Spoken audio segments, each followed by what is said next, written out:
Okay, it's the day of your installation.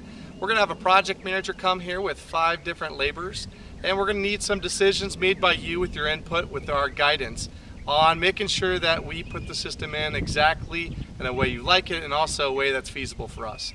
So the first thing we're going to do is we're actually going to put flags everywhere.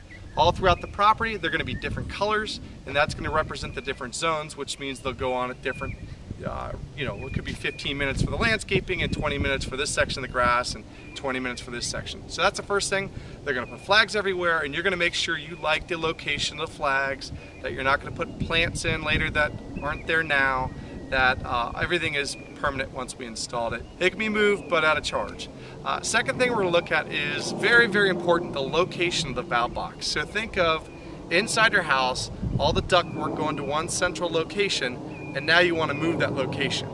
Same with sprinklers. All your piping, wiring, valves are going to meet in central spots in your property. So usually it's opposite your garage, on the right of the house if your driveway is on the left, and we're going to run all our pipes there.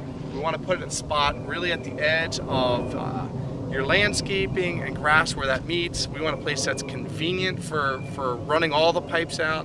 But the most important thing is that we pick up a spot you're happy with, that's not going to be a tree later or a landscaping bed later. We want to make sure that's a really good long-term spot. Now we're going to talk about plumbing. Every job needs a backflow, and depending on where your water came out, if we did an inside tap, it's going to affect where we put your backflow. Sometimes the only mechanical room that's available with access is, in the front of the house. So we're going to run the water line out the front if the side is not an option. And we're going to put this brass device, which you'll see later, on the front of your house, and oftentimes people just hide it with landscaping. But it's really, really difficult to move. We want to get that decision that you know what it looks like and you're happy with the location the morning or the afternoon of your job.